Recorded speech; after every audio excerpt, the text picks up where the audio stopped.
Hey guys, welcome to The Market is Open. Check out our website, themarketisopen.com. So in this video, I just wanted to go over a company email at Tesla that was sent out to employees not by Elon Musk, but by an HR representative, looks like, this evening, notifying them of reduced pay as well as some other things. So we'll go over the letter and see what Tesla has in mind for this cost-cutting initiative and how it will affect employees at the company.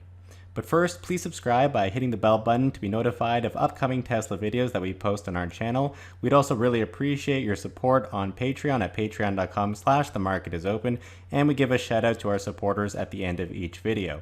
So this letter, or leaked email it seems, starts off highlighting the mission at Tesla as they navigate this difficult time. And I do think Tesla employees highly believe in the company that they work for and that the company is doing the right thing. They say, "Hi everyone, thank you for your continued commitment to Tesla and our mission during this unprecedented time.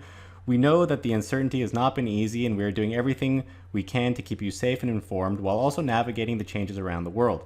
They go on by saying, while we are continuing to keep only minimum critical operations running, so I wonder if they actually have part of the factory running right now, but it seems like they are officially shut down, especially since their suppliers are shut down.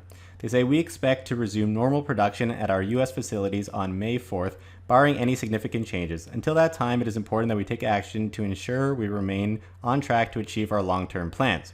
So they are saying that they may go back to work on May the 4th, be with you. Things can definitely change between now and then. So that's about a month away. I've been following this chart here of daily cases, which could fluctuate day to day, but I would expect to see a drop off or a decline if people actually follow the social distancing measures, and we would see that take effect. That said, this chart is made up of multiple different components for all the US states, and some states may be behind others in terms of their ramp up. So it would be nice if this website broke it down a little bit more into state by state. But anyways, given the size of California, it's doing quite well so far, and so hopefully the measures that people have taken start to make a big impact. Of course, there is a lag time of a couple weeks until you start to see the results in the numbers.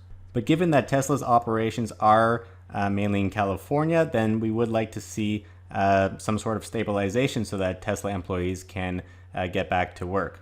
Of course, Tesla thinks that they can go back to work on May 4th. That's the planned date, so we'll see. But if anything, they should do what they're doing in South Korea, where everyone wears a mask, or actually the Tesla factory in China, which is operational, and all the employees wear a mask, and they do take excessive safety measures. They also wear gloves and eat lunch separately in order to ensure employee safety. So I think if things sort of start to stabilize, we could see people slowly coming back to work using very heavy safety precautions still.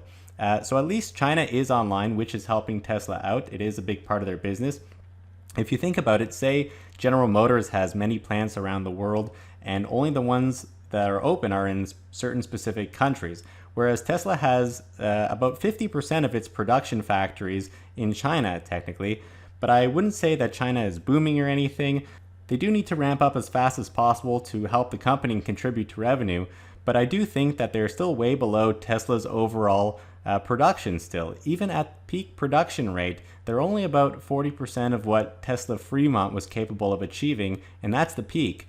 They likely need to shut down the factory, even in China, in order to do upgrades. We saw that a lot with the Model 3 production when they were ramping that up. So just because it's the peak doesn't mean that it's going smoothly and increasing from there. There's still ups and downs, as we saw with Model 3. And even though people see a number online, they expect it to be 3,000 vehicles per week for going forward. That's not always the case, and Tesla's production is usually lower than the peak number that we see. So this letter is right. It is going to be a very difficult quarter for everyone, and this is expected. Also, because the China factory is new and there's a whole bunch of depreciation in building that factory, they're going to have to depreciate it over time. The China factory is definitely not going to be profitable on its own, and it's going to actually drag Tesla down, which we expected even before any of this situation occurred. So hopefully they can actually contribute and build as many cars as possible to lessen that blow. And so in order to combat that weakness of sales, I think it's important for Tesla to take some action. It's not completely a software business, and software isn't going to make any money if they can't sell the hardware or the vehicles that this software runs on. Tesla isn't a fully software company, like it's not selling software directly to consumers, though it does have control over its applications, and it could maybe sell upgrades to existing customers, but they're not going to be selling anything to new customers or expanding their fleet, which is why they're going to have to take some actions. So Tesla says that starting this upcoming Monday, April 13th, they are implementing the below actions as part of a broader effort to manage costs. This is a shared sacrifice across the company that will allow us to progress during these challenging times. Okay, they say that pay will temporarily be reduced for salaried employees. For U.S. employees, the reductions are 30% for vice presidents and above, 20% for directors and above, and 10% for everyone else. Of course, non-U.S. employees, there's other laws in their local areas that may affect them. And these reductions are expected to be in place until the end of Q2, so we'll talk about that in a moment. So it seems like employees are going to take a small pay cut here. I do actually kind of not like, but the structure that they've used of how executives will take a much larger pay cut does seem to be pretty good and makes things less demotivational, I guess, for employees. Like if you're at the company and you're like, oh, well, my CEO is taking a 10% pay cut, but he makes millions of dollars, then who cares? Actually, in this case, Elon Musk, his salary, I believe, has been $1 for many years, so cutting his pay actually doesn't make any sense. But a 10% pay cut, considering the company is fully shut down and not selling anything at all really, is not so terrible for the survival of the company, and Tesla employees are likely paid fairly well. So maybe they should have a program though for additional help for employees if they need it, because sometimes one salary can support multiple family members. So one thing of interest is that although they're planning to go back to work in May, at the beginning of May, this pay cut could last not just for the 3 or 4 weeks until May 4th, but until the end of Q2, which is the full quarter. And that would be until the end of June. And we spent some time in our Tesla recession video and our demise of Tesla video, where we analyzed a Motley Fool article, looking at Tesla's financials and how they would look if they were shut down for 3 months or a full quarter, assuming that they had to continue to pay employees. So given that Tesla does have 50,000 employees, that would be hundreds of millions of dollars that Tesla needs to pay throughout the quarter. So if things go as planned, and maybe they will with some extension period if they need to extend it, this does give Tesla some time to ramp back up after employees come back to work on May 4th until the end of the quarter while pay is still reduced. However, in addition to that, they're also furloughing employees who can't work. So it appears that software, for example, as part of Tesla's business will continue to progress, but anyone working probably in sales and things like that will be temporarily laid off according to certain rules. So although Tesla has 50,000 employees, some of them will be taking this 30, 20, and 10% pay cut, but many of them will also be laid off, and that way Tesla won't have to pay their salaries. They'll have to collect some sort of unemployment. So it says employees who cannot work at home and have not been assigned to critical work on site will be furloughed. Under furlough, you may remain a Tesla employee without pay and retain your healthcare benefits. So that's very important for employees. You will not report to work until the furlough ends, and you are directed to return by management, which we expect to be May 4th. A furlough notice will be emailed to you, blah, blah, blah.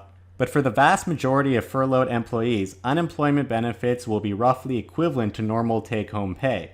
That's true. That's actually fairly good for furloughed employees. Certain employees will be assigned to critical functions, and they will continue to report on site. Those employees will be communicated to directly by their manager or HR partner. So I wonder if Tesla has something special for those critical functions. Maybe those people get their full salaries. It doesn't seem like Tesla has said that, but it's possible if their jobs are critical. So according to this statement, if they're furloughed, the pay will be the same. So then it might actually be kind of worth it for some employees to be furloughed rather than taking a pay cut.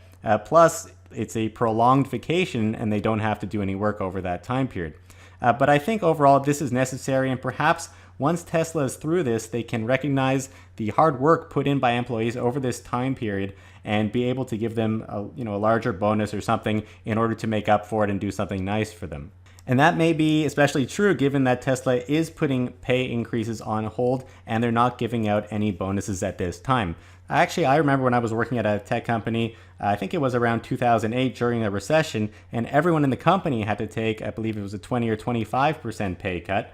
But that was for an indefinite period of time until the company that I was working for made a recovery, which actually ended up taking much longer than 3 months. and also things were still open for business in 2008, but because the recession was so hard, it was very difficult for these companies to make money. But Tesla is doing 10% for the majority of employees. I think higher for executives is a good idea, and unfortunately, it's a necessary thing during this difficult time. But I do think that if they come back to work on May 4th or even a few weeks after that, Tesla can make a comeback, though realistically, it will take some time to get their suppliers and everything in order to ramp back up. Though they've done this quickly before in the past, because they have shut down the factory in order to make upgrades, it's never really been from a complete shutdown. The suppliers, of course, need to be up and running too. So finally, they say talk to your manager for all these things, and employees won't be penalized for their decision, whatever they feel more comfortable with. So I think that's very important, because we've heard before the shutdown even that Tesla was saying something similar when employees were sort of being forced to go to work, but employees were scared to lose their job and not come into work. So at least here it's in writing.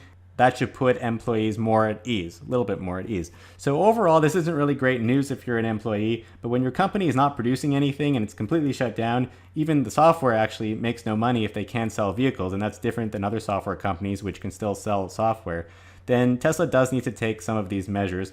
I wonder if other car companies will follow suit or if they've already done so, but I think this is a necessary step to help the company survive during this very difficult quarter that we just started.